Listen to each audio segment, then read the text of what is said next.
CPM স্বপ্ন দেখায় রেগার কার্ডের লেগে এখন আন্দোলন করে বলে বছরে 200 দিন কাজ দিতে হইব, 600 টাকা হাজিরা দিতে হইব।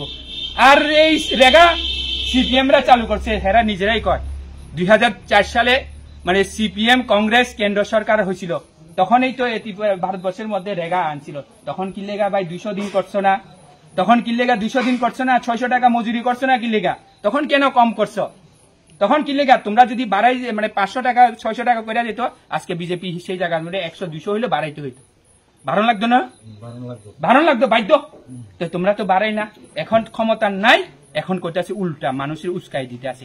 আর একটা কয় এটা হাসিও আই বুঝনি, আমরা এটা কইতে কইতে কইতে 25 বছর 2013 সাল পর্যন্ত আমিও কইছি বলে আইয়া পড়তাছি ইলেকশন গণলে এরপরে যে সিপিএম 50 কইছে 50, আবার 2013-তে 51 কইছে 51, একটাও কমে না একটাও বাড়ে না, একটাও কমে না একটাও বাড়ে না। নির্বাচন আগের থেকে ডিক্লেয়ার দিয়া দে এরকম না, মানে কইছে কি 51টা সিট নিয়া 2013-তে ক্ষমতা আইব, গনছে 51 পাইছে, 51 একটাই কমছে না একটাও বাড়ছে না।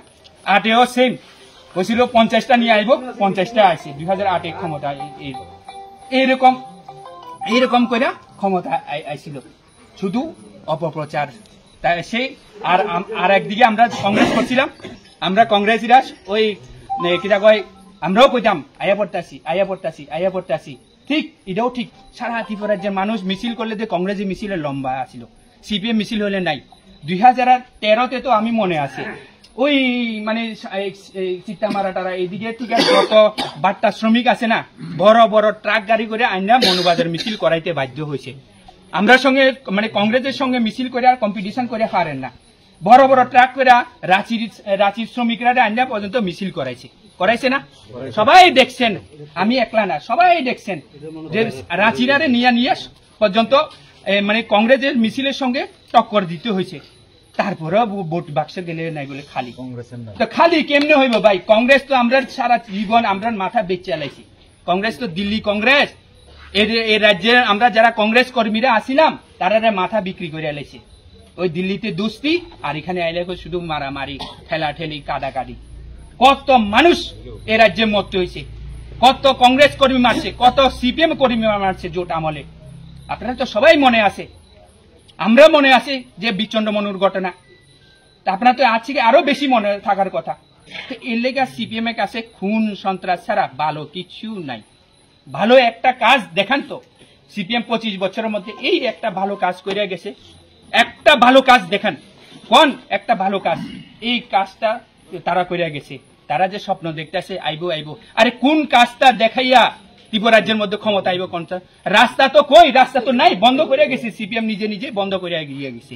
এখন একটাই প্রচার করতেছে, শুধু নিজেরা যে আগে যারা কর্মীরা আসিল তারার মনোবল উজ্জীবিত করার লেগা, তারা বল ফিরে পাইবার লেগা কি কইতাছে, ওই 28-এ আমরা মানে ক্লিয়ার রাস্তা, আমরা ক্ষমতা আইতাছি। এটা আমরা মানে কি 2002 থেকে আমার রাজনৈতিক জীবনে 2003-এ প্রথম ভোট দিছি, 2002 থেকে আন্দোলনে নামছি, কংগ্রেসের আন্দোলনে। 2003-এ আমি প্রথম ভোটাধিকার প্রয়োগ করছি, তখন থেকে শূন্য আইসি, আইয়া পড়তাছি। গণলে 10টা পারিলে এবার যার বাড়িতে আইতাম পারতাম না। ওই কংগ্রেস অফিসের মধ্যে মানে কিতা বাড়ি আইবার ক্ষমতা আসছিল, পুলিশ দিয়ে বাড়িতে আইতে হইতো। এবার বাড়িতে আইলেও বিশেষ করে আমরা এদিকে সন্ত্রাসটা কম হইতো, শান্তির বাজার তো বাড়িঘর ছাড়া হইতো, মার্ডার হইতো, এইরকম অত্যাচার হয়েছে। আপনারা কোন তো আজকে 2018 সালে আমরা তো ক্ষমতা আইছিল, সিপিএম তো প্রচার করছিল ত্রিপুরা রাজ্যে বিজেপি ক্ষমতা আইলে কেউ থাকতে পারতো না, রক্ত বন্যা বইব। কই একজন মানুষের ঘর বাড়ি ছাড়া হয়েছে? একজন মানুষের ঘর বাড়ি ছাড়া হয়েছে? একজন মানুষের দৃষ্টান্ত নাই যে ঘর বাড়ি ছাড়া হয়েছে কইয়া। আর সিপিএম খালি অপপ্রচার করে, শান্তি নাই, মানুষ না খাইয়া মরে। অথচ দেখবেন সিপিএম এর প্রত্যেকটা নেতা হয় পরিবারের নিজের স্ত্রীরে বউরে চাকরি দিছে, নাইলে পরিবারের কেউ নেছে, আর না হইলে সর্বশেষ কি রেগার কার্ড আর বিপিএল কার্ডটা হইলো নিচে।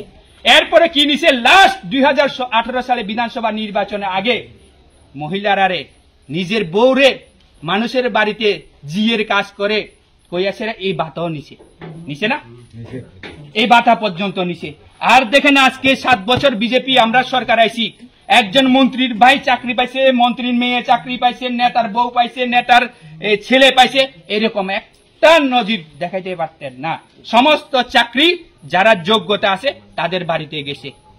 এক পরিবারের এক পরিবার স্বামী স্ত্রী ডি গ্রুপে যে চাকরি ছাড়ছে, গ্রুপ ডি যে ছাড়ছে, স্বামী স্ত্রী চাকরি পাইছে, দুই পরিবার পাইছে। দেখো, যদি সিপিএম থাকতো দিত, কইতো যে একজন পাইলে আর একজনে কি লেগে দিব না, এরকম কইতো।